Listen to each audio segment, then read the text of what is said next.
Hello friends, welcome to my channel Job Alert. Odisha public service commission ने 139 post graduate teacher की vacancy निकाली है।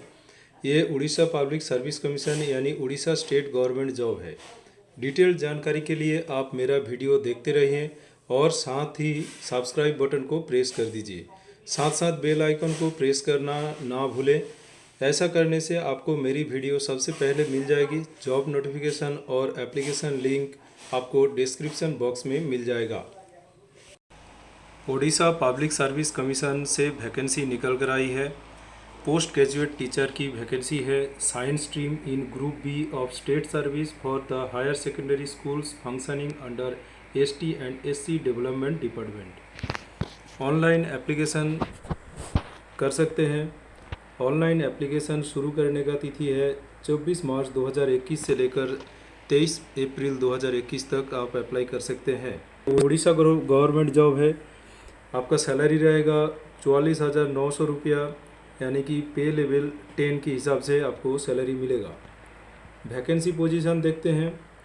पहला पोस्ट है फिजिक्स, 22 वैकेंसी है। अनरिजर्व कैटेगरी के लिए 10, एससी कैटेगरी के लिए 4, एसटी कैटेगरी के लिए 8 और पीडब्ल्यूडी कैटेगरी के लिए 1 वैकेंसी है।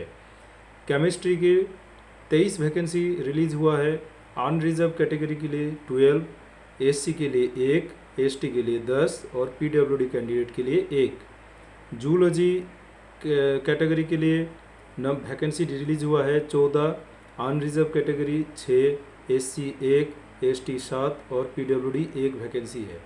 बोटानी के लिए 11 वैकेंसी है। अनरिजर्व कैटेगरी के लिए 2, एससी के लिए 2, एसटी के लिए 7 और पीडब्ल्यूडी कैंडिडेट के लिए 1। मैथमेटिक्स के लिए 21 वैकेंसी है। 21 वैकेंसी में से 9 वैकेंसी है अनरिजर्व कैटेगरी के लिए, एससी के लिए 3, एसटी के लिए 9 और पीडब्ल्यूडी के लिए 1। ओडिया लैंग्वेज के लिए 27 वैकेंसी रिलीज हुआ है, जिसमें से 18 वैकेंसी अनरिजर्व कैटेगरी के लिए, एससी के लिए 3 और एसटी के लिए 6, पीडब्ल्यूडी कैटेगरी के लिए 1 वैकेंसी है। इंग्लिश स्ट्रीम में 21 वैकेंसी है, उसमें से अनरिजर्व कैटेगरी 12, एससी 1, एसटी 7 और एसईबीसी कैटेगरी के लिए 1 वैकेंसी, पीडब्ल्यूडी कैटेगरी के लिए 1 वैकेंसी।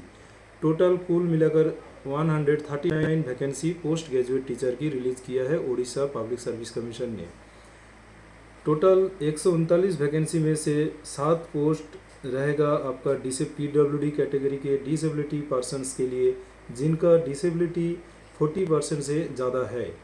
इसी तरह फिजिक्स, केमिस्ट्री, जूलॉजी, बोटानी और मैथमेटिक्स में भी अलग अलग स्ट्रीम में अलग अलग परसेंटेज के हिसाब से डिसेबिलिटी कैटेगरीज के लिए, और ये प्रावधान आप नोटिफिकेशन में देख लेना। मैं नोटिफिकेशन डिस्क्रिप्शन बॉक्स में डाल दूंगा। आगे चलते हैं, एज क्राइटेरिया देख लेते हैं। एज क्राइटेरिया रखा है मिनिमम 20 ईयर्स ऑफ एज और मैक्सिमम 32 ईयर्स, यानी कि आपका 2 जनवरी 1989 से लेकर 1 जनवरी 2000 के बीच में आपका डेट ऑफ बर्थ होना चाहिए। रिलैक्सेशन, एज रिलैक्सेशन में 5 ईयर का एज रिलैक्सेशन मिलेगा belonging to schedule caste, schedule tribe, socially and economically background classes, women and ex-servicemen, and by 10 years for persons with disabilities whose permanent disability is 40% and more। आगे देख लेते हैं education qualification.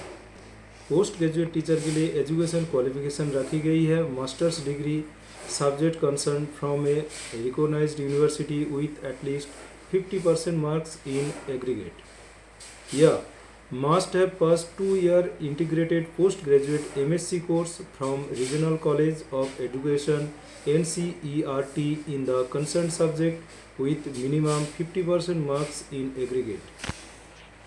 B.Ed qualified होना चाहिए और equivalent degree recognized by the National Council for Teacher Education New Delhi as equivalent with B.Ed from a recognized university। Desirable qualification रखी गई है। डिप्लोमा और degree in computer application is desirable qualification subject to production of certificate in support of above qualification obtained from a recognised university और college और institution.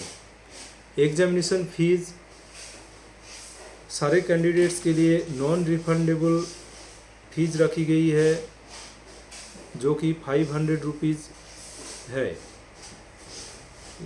Schedule caste और schedule tribe के लिए fees नहीं है। आपका प्लेस ऑफ एग्जामिनेशन होगा mainly Cuttack में होगा। अगर कैंडिडेट ज़्यादा होता है तो आपका एग्जामिनेशन सेंटर भुवनेश्वर, बालासोर, बैरमपुर, संबलपुर में भी हो सकता है। आगे देखते हैं method of selection. Selection process आपका रहेगा, रिटन एग्जामिनेशन होगा, वाइवा वॉइस टेस्ट होगा। आपका written examination will consist of general English, computer aptitude, pedagogy, general knowledge and subject concern for which the vacancies have been advertised. The examination will be objective type होगा और multiple choice type question होगा। Total 150 mark का question होगा और 150 question भी होगा। 3 घंटे का टाइम मिलेगा आपको। एग्ज़ाम होगा 2 पार्ट्स में। पार्ट ए कंपलसरी यानी कि सभी के लिए होगा और पार्ट बी कंसर्न सब्जेक्ट में जो जिस सब्जेक्ट में अप्लाई करेंगे उसी सब्जेक्ट के लिए आपको एग्ज़ाम देना होगा। पार्ट ए में 50 मार्क होगा, 50 क्वेश्चन होगा। क्या क्या सब्जेक्ट रहेगा देख लेते हैं। जनरल इंग्लिश रहेगा 20 मार्क्स का, कंप्यूटर एप्टीट्यूड होगा 10 मार्क्स का, पेडागोजी होगा 10 मार्क्स का और जनरल नॉलेज होगा 10 मार्क्स का। कुल मिला के 50 मार्क्स का क्वेश्चन पेपर होगा और 50 क्वेश्चंस होगा। पार्ट बी में 100 मार्क्स का एग्ज़ाम होगा, 100 क्वेश्चन होगा, covering with syllabus prescribed for PG degree in the concern subject में होगा। बाकी आप लोग का चयन प्रक्रिया जो है रिटन एग्ज़ाम और वाइवा वॉइस टेस्ट में जो भी मार्क्स मिलेगा उसके ऊपर मेरिट लिस्ट बनेगा और फिर आपका सिलेक्शन होगा। बाकी आप लोग अप्लाई करने से पहले नोटिफिकेशन को ज़रूर एक बार पढ़ लेना और फिर आपने अप्लाई करना है।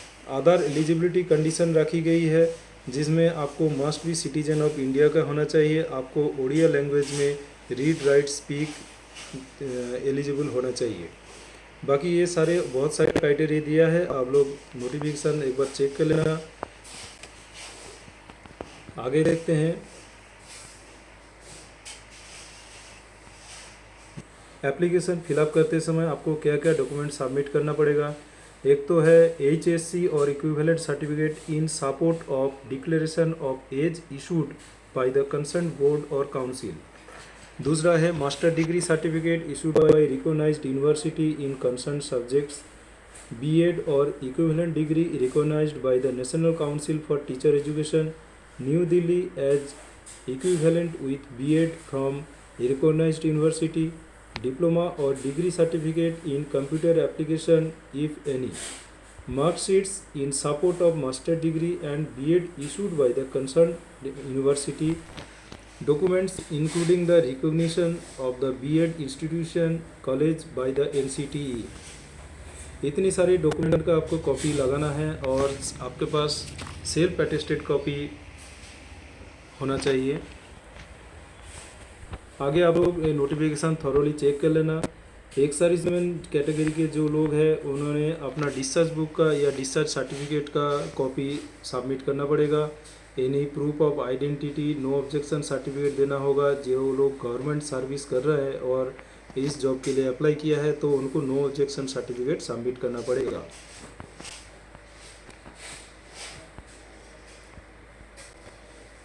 Ground of rejection of application, आपका किस किस बेस में एप्लीकेशन रिजेक्शन हो सकता है वो भी एक बार चेक कर लेना। मैं एक बार मोटा मोटा बता देता हूँ। Incomplete application form, no submission of hard copy of online application form at the time of verification of original documents, no signing declaration, full signature नहीं चलेगा in the hard copy of online application form, not coming with age limit as mention as para 3 में। Para 3 के मुताबिक आपका जो as limit, age criteria रखा गया है उसमें अगर फुलफिल नहीं हो रहा है तो आप एलिजिबल नहीं होंगे।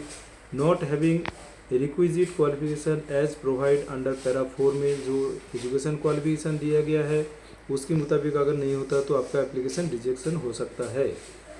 Not furnishing copies of certificates, documents अगर आपका डॉक्यूमेंट्स और सर्टिफिकेट्स जिस तरह का अपलोड करने के लिए बोला गया है उसी प्रकार का अगर नहीं है तो आपका एप्लीकेशन रिजेक्शन हो सकता है। Not passing Odia test, not furnishing Odia test pass evidence as required under para 8 में जो दिया गया है कि ओडिया लैंग्वेज में आप लोगों ने कोई भी एग्ज़ाम पास किया है या नहीं है, उसके मुताबिक अगर नहीं है तो आपका एप्लीकेशन रिजेक्ट हो सकता है। Non paying off examination fees, अगर पे नहीं किया तो आपका एप्लीकेशन रिजेक्शन हो सकता है। Submission of wrong information, false information about qualification, age, OT, pass evidence, category status, ST, SC, AC, BC, PWD, women, ex serviceman etcetera, अगर फॉल्स आपने प्रूफ दिया है तो उसके लिए भी एप्लीकेशन रिजेक्शन हो सकता है। तो ये मोटा मोटा मैंने बता दिया, आप पूरा देख लेना। एप्लीकेशन करने के लिए उड़ीसा पब्लिक सर्विस कमीशन का ऑफिशियल वेबसाइट है http://opsc.gov.in। इस साइट में जाकर आप लोग एप्लीकेशन डाल देना। मैं भी एप्लीकेशन का लिंक और नोटिफिकेशन का लिंक डिस्क्रिप्शन बॉक्स में डाल दूंगा, आप लोग एक बार ज़रूर चेक कर लेना। एप्लीकेशन करने से पहले ज़रूर बार बार रिपीट करके आप लोग नोटिफिकेशन को चेक कर लेना ताकि कोई एप्लीकेशन में कोई भी गलती ना हो। अगर आपको मेरा वीडियो पसंद आया है तो मेरा चैनल को लाइक और शेयर कर दें। अगर आप मेरी चैनल को पहली बार देख रहे हैं तो चैनल को सब्सक्राइब कर दें और साथ साथ bell icon, notification bell icon को ज़रूर प्रेस कर दें। इस तरह का वीडियो आपके लिए मैं हमेशा बनाता हूं। चलिए मिलते हैं अगले वीडियो में। जय हिंद।